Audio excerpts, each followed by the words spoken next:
Hey everyone, and welcome to This Explainer. Today, we are diving deep into what is honestly one of the most thrilling and beloved stories in all of Hindu mythology. We're talking about Lord Krishna.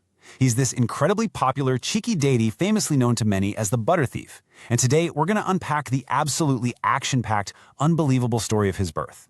So you might be wondering, why do millions of people all over the world stay awake until the exact stroke of midnight just to celebrate a legendary butter thief? Well, the answer lies in a story that genuinely reads like a high-stakes ancient thriller. I mean, it has literally got it all. You've got a wicked prince, a super dark prophecy, a miraculous midnight escape, and a massive global celebration that continues right up to this day. So, let's just dive right into it. All right, first up, the setup. The wicked prince Kansa and a dark wedding prophecy.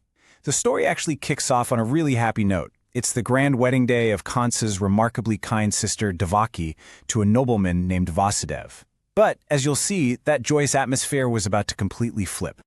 Picture this. The wedding chariot is rolling along, everybody is celebrating, when out of nowhere this massive gust of wind hits them. The skies violently darken with clouds, and this booming, disembodied voice just echoes down from above. It says, "Oh dear Kansa, why are you so happy? Beware, the sister you love so much will give birth to a son who will destroy you. The eighth son born to Devaki will kill you." Needless to say, the entire wedding procession ground to an absolute halt. Talk about a mood killer, right? Upon hearing this, Kansa just flies into a blind rage. All that brotherly love, gone in an instant. He actually draws his weapon to slay Devaki right there on the spot before she can ever even have a chance to give birth to this eighth child. But her new husband, Vasudev, steps in and begs for her life. He's pleading with him, saying it is just not justified to kill your own sister on her wedding day. And then, Vasudev makes this truly desperate promise. He tells Kansa to spare Devaki, and in return, he promises to hand over every single child that is born to them. Kansa actually agrees to this deal, but he's definitely not taking any chances. He orders the procession right back to Mathura and immediately throws the newlyweds into a cold, dark palace dungeon. Which brings us to a terrifyingly dark chapter. The captivity and the eighth child. Kansa's paranoia set off a horrific chain of events for the imprisoned couple. The stakes of this prophecy escalated so brutally. Babies 1 through 6 suffered the exact same tragic fate.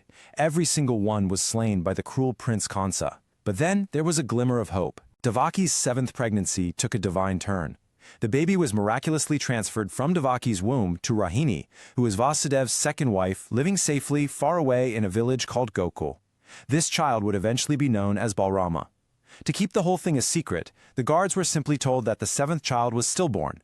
The plan worked beautifully, but it also meant that the next pregnancy, the 8th baby, the prophesied destroyer, was officially on the way.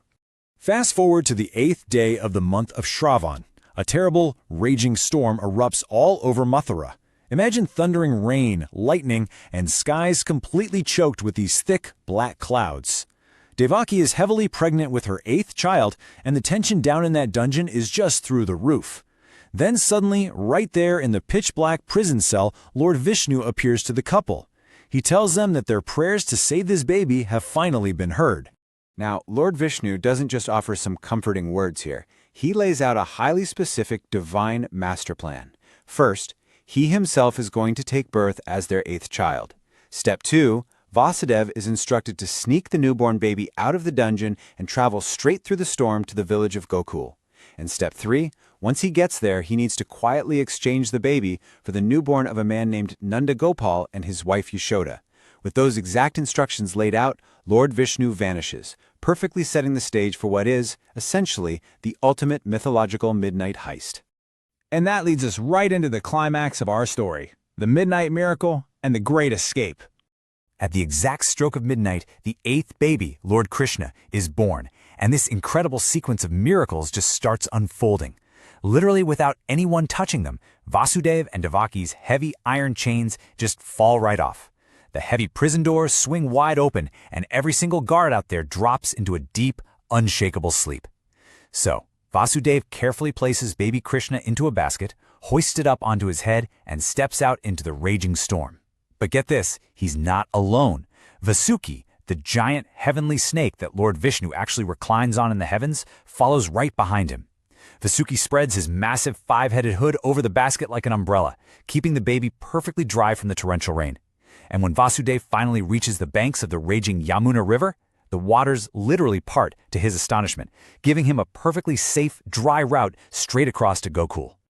So Vasudev safely makes it to Gokul, and we reach the most critical part of the plan, the midnight swap. On one side, Vasudev quietly creeps into the home of his friend Nanda Gopal. His wife Yashoda has literally just given birth to a baby girl. Vasudev gently places baby Krishna in the cradle right next to a sleeping Yashoda. On the flip side of the swap, he takes Yashoda's newborn baby girl and heads all the way back through the intense storm to the dungeon in Mathura.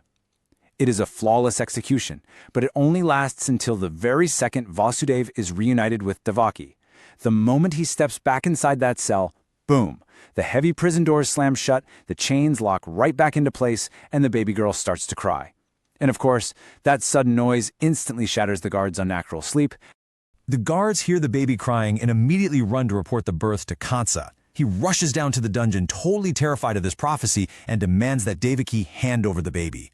Vasudev is begging him, saying, "Look, how could a tiny baby girl do any harm to a mighty warrior like you?" But Kansa is having absolutely none of it.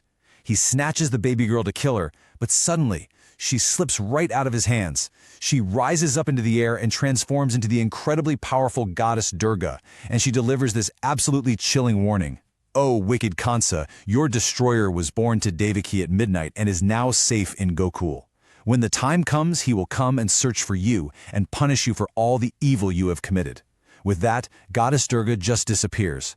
Kansa is left standing there utterly terrified, knowing for a fact his doom is out there somewhere, while Vasudev and Devaki secretly rejoice. Okay, so let's pivot for a second and see how this ancient thriller connects to our world today. Let's look at celebrating Krishna Janmashtami, myth to modernity. Because you see, this isn't just a story told in dusty old books. It's a living, breathing tradition actively honored by Hindus all across the globe today. So what exactly is it? Well, Janmashtami is the incredibly vibrant, worldwide Hindu festival dedicated solely to celebrating the birth of Lord Krishna.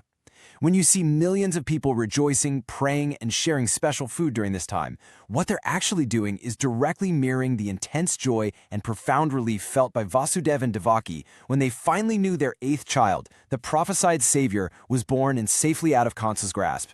It's actually amazing how directly these modern rituals map onto the ancient escape story we just talked about. Take the night vigils, for example. Many Hindus simply don't go to sleep during the celebrations. They stay awake all night singing traditional songs called bhajans. Lots of people fast all day, and specifically wait to break their fast at midnight. And why midnight? Because that is the exact hour Lord Krishna was born, and the Great Escape began. You'll also see these beautiful plays reenacting scenes from his early life. Inside the temples, devotees actually bathe images of Krishna and place them into cradles, completely echoing the cradle Vasudev placed him in. You've got the blowing of the conch shell, bells ringing, holy mantras being chanted. It's just a wildly immersive and colorful experience. And of course, no global celebration is complete without food, right? The Janmashtami menu is actually super specific. Meals are specially prepared using milk and curds. Now, this isn't random. If you remember from the very beginning of this explainer, Lord Krishna is affectionately known as the butter thief. He absolutely loved milk and curds in his youth, so preparing dishes with these ingredients is a direct, delicious homage to his favorite childhood treats. And building on that whole butter thief theme, we arrive at what is easily one of the most dynamic, exciting traditions of the entire festival, the Dahi Handi. Just imagine this massive, cheering crowd forming a towering human pyramid. At the very top, a young boy climbs onto their shoulders, reaching high up into the air. His goal? To smash a clay pot that's been strung up high above the street, completely filled with buttermilk. Once he reaches the top, he smashes the pot with a stick, and the buttermilk just spills all over the crowd below. It is a wildly fun, highly energetic reenactment of Krishna's cheeky, mischievous youth stealing butter. Which really brings us to our final thought. How do ancient stories of miraculous midnight escapes continue to shape the way we feast, sing, and celebrate today? It's truly amazing to see how a mythological thriller involving a wicked king, a 5-headed snake, and a parting river bridges thousands of years to become a modern, joyous cultural heritage. The next time you see a midnight celebration or a towering human pyramid breaking a pot of buttermilk, you'll know exactly the epic tale of survival and prophecy that sparked the whole thing. Thanks so much for joining me on this explainer, and I'll catch you next time.